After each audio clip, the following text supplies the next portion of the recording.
Hi friends, welcome to simple vlog. நம்ம சேனலில் இன்றைக்கி வெண்டைக்காய் குழம்பு எப்படி செய்யலான்னு தான் பார்க்க போகிறோம். இது ரொம்ப சிம்பிளாகவும் மசாலா பொருள் எதுவும் சேர்த்தாமல் குயிக்கான முறையில் இந்த ரெசிபி செய்யலாம்.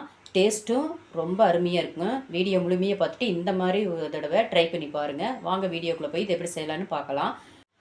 அதுக்கு 1/4 கிலோ வெண்டைக்காய் எடுத்துருக்கிறேன். நல்லா கழுவிட்டு ஒரு துணி வச்சு துடைச்சிட்டு பெரிய பீஸாக கட் பண்ணி வச்சுருக்கிறேன். இந்த மாதிரி கட் பண்ணி வச்சுக்கிங்க. இப்போ இது ஒரு ஓரமாக இருக்கட்டும். ஒரு மிக்ஸி ஜாரில் நல்லா பழுத்த தக்காளியாக 3 எடுத்து கட் பண்ணி இது அரைச்சி ரெடி பண்ணி வச்சுக்கணும். இப்போ கடாயில் நல்லெண்ணெய் 2 டேபிள் ஸ்பூன் சேர்த்திட்டு வெண்டைக்காய் இதில் சேர்த்திட்டு இதோட வரமிளகா 2 சேர்த்தி நல்லா வதக்கி எடுத்து வேணும். வதக்கி எடுக்கிறதுனால இந்த குழம்பு வளவளப்பு கொடுக்காது. அதனால் நல்லா வதக்கி எடுத்துக்கணும். நல்லா இப்போ வதக்கிடுச்சு. இப்போ ஒரு தட்டில் இதை எடுத்து வச்சுக்கலாம். வெண்டைக்காய் எல்லாம் எடுத்து வச்சாச்சு. இப்போ அதே கடாயில் கொஞ்சம் எண்ணெய் இருக்குது. இதோட மறுபடியும் 2 டேபிள் ஸ்பூன் அளவுக்கு நல்லெண்ணெய் சேர்த்திட்டு கடுகு 1/2 டீஸ்பூன் சேர்த்திட்டு பூண்டு ஒரு 15 பல் முழு பூண்டாக இதோட சேர்த்திட்டு வதக்கிக்கலாம். பூண்டு நல்லா வதக்கினோடனே இதோட முழு சின்ன வெங்காயம் 1 கப்பு எடுத்துருக்கிறேன். அதை இதோட சேர்த்திக்கலாம். சேர்த்திட்டு வதக்கிக்கலாம். இதையும் நல்லெண்ணெயில் செய்கிறதுனால ரொம்பவே டேஸ்ட் சூப்பராக இருக்கும். இப்போ கருவேப்பிலை ஒரு எணுக்கு சேர்த்திட்டு இதோட 1/2 டீஸ்பூன் அளவுக்கு பெருங்காயத்தூள் சேர்த்திக்கலாம். சேர்த்திட்டு நல்லா மிக்ஸ் பண்ணி விட்டுக்கலாம்.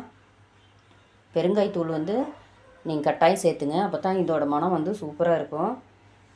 இப்போ காஷ்மீரி மிளகாய்த்தூள் 2 டேபிள் ஸ்பூன் எடுத்து வச்சுருக்கிறேன். நீங்கள் காஷ்மீரி மிளகாய்த்தூள் இல்லைன்னா சாதா மிளகாய்த்தூளோட யூஸ் பண்ணிக்கலாம். இப்போ நல்லா மிளகாய்த்தூளை சேர்த்திட்டு எண்ணெயிலே மிக்ஸ் பண்ணிவிட்டு தக்காளி சாறை இதில் ஆட் பண்ணிக்கலாம். சேர்த்திட்டு நல்லா மிக்ஸ் பண்ணிக்கலாம். தண்ணி சேர்க்காமல் நல்லா எண்ணெயிலே வதக்கி விட்டுக்கணும். இப்போ இதுக்கு தேவையான கல்லுப்பு சேர்த்திக்கலாம். சேர்த்திட்டு மிக்ஸ் பண்ணி விட்டுக்கலாம். இப்போது மஞ்சத்தூள் 1/2 டீஸ்பூன் சேர்த்திக்கலாம். சேர்த்திட்டு இதையும் நல்லா கலந்து விட்டுட்டு இதோட புளி ஒரு நெல்லிக்காய் சைஸ் எடுத்து கரைச்சி வச்சுருக்கிறேன். அதை இதோட சேர்த்திக்கலாம். சேர்த்திட்டு நல்லா கலந்து விட்டுட்டு இப்போ இதுக்கு தேவையான 1 கப்பு தண்ணி சேர்த்திக்கலாம். சேர்த்திட்டு எல்லாம் மிக்ஸ் பண்ணி விட்டுக்கலாம். நல்லா கலந்து விட்டுட்டு புளி பச்சை வாசம் போகிற அளவுக்கு கொதிக்க விட வேணும். நல்லா கொதி வருது பாருங்கள். இப்போ நல்லா கொதித்து பச்சை வாசம் போயிடுச்சு. குழம்பும் கெட்டித்தன்மை கொஞ்சம் வந்துடுச்சு. இப்போ இந்த ஸ்டேஜில் நம்ம வதக்கி வச்ச வெண்டைக்காயை சேர்த்திக்கலாம். வெண்டைக்காயை சேர்த்திட்டு நல்லா கலந்து விட்டுக்கலாம்.